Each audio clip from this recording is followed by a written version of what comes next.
recipe. Good day sa lahat. Ayun, we are going to prepare our recipe. Ito ay beef stick a la pobre. Una, lilinisin natin itong beef natin.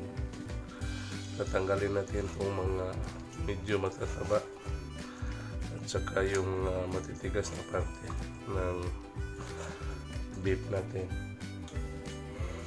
Itong parte ng beef na ito ay tenderloin. Mas maigi yung tenderloin para malambot. Habang wala pa tayong rides, ito lang munang ihatid. I-share ko sa inyo yung aking talent sa pagluluto. Kaya dito muna tayo sa Bonfire Kitchen.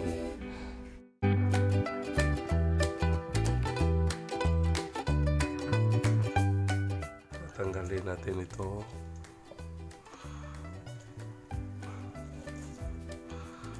Yung mga parang mga ugat-ugat. Ugat talaga.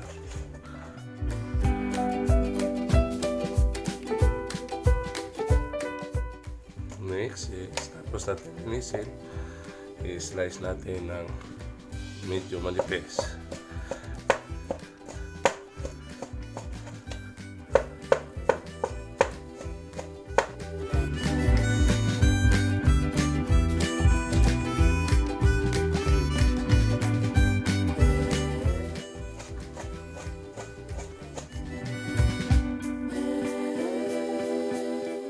Ito rin recipe nito ay pwede sa mga handaan kasi ano lang ito simple lang ito, pero tiyak ko magugustuhan ito sa mga kumakain.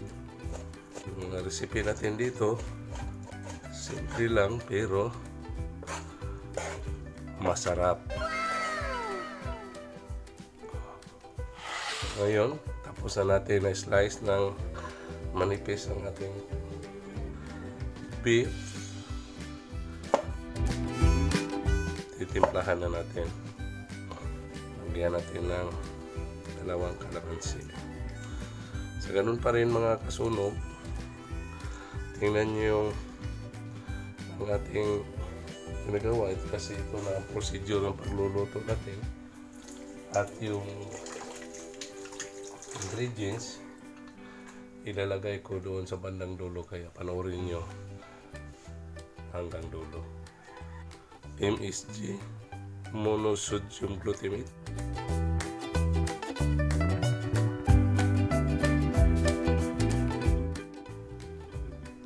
paminta powder, black pepper,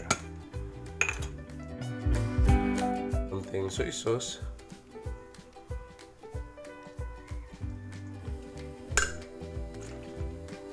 Worcestershire sauce,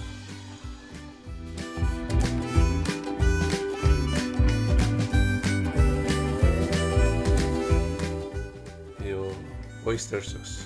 Kahit anong brand ang gusto niyo, pwede, basta oyster niya.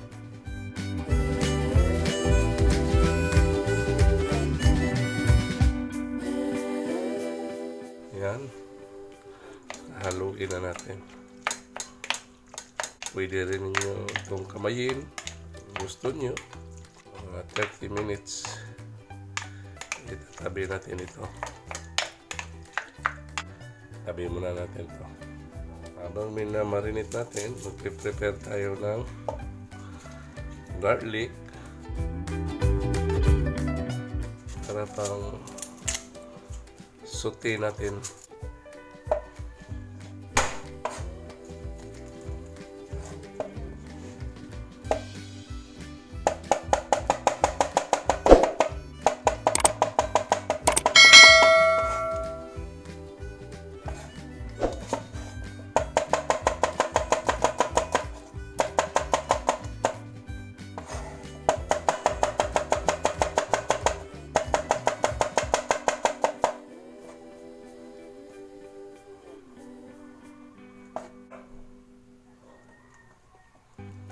Okay, we're back after 30 minutes. Isote na natin ang ating beef stick a la pobre, yung recipe natin ngayon. Ang gagamitin natin ay yung butter pang sote. Ayun, paandarin na natin na itong lutuan natin. Okay. Okay. Lagay na rin natin itong butter.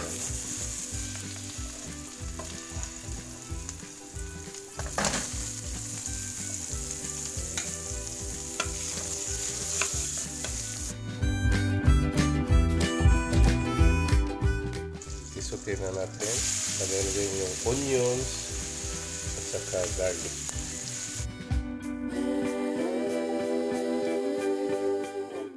Okay, lagay na natin yung minarinate natin na beef.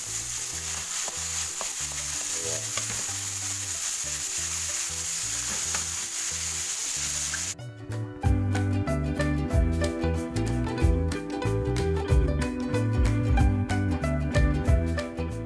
Medium fire lang.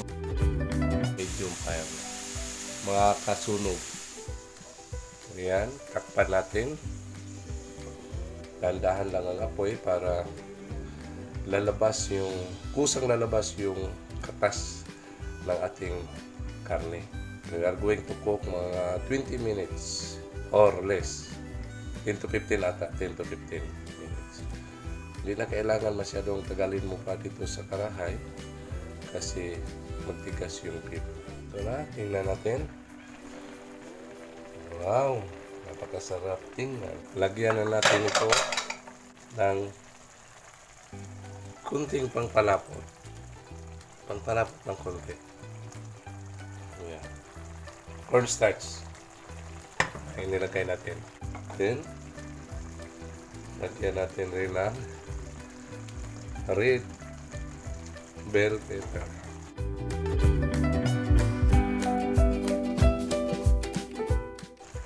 Ngayon, lagyan natin ng kunting patak lang ng sesame oil. Kunting patak lang, pang-aroma lang yan. Pang-aroma lang yan. Tapos na po, ang ating beef stick a la pobre. Ito na, ang kasunog. Beef stick a la pobre. Ayan. Okay, yung mga ingredients natin, abangan nyo lang kayo dito sa dulo. Isusulat ko ang mga ingredients. All you have to do mga kasunog, it's to watch and learn. Hanggang sa susunod nating mga menu at recipe. Bye-bye!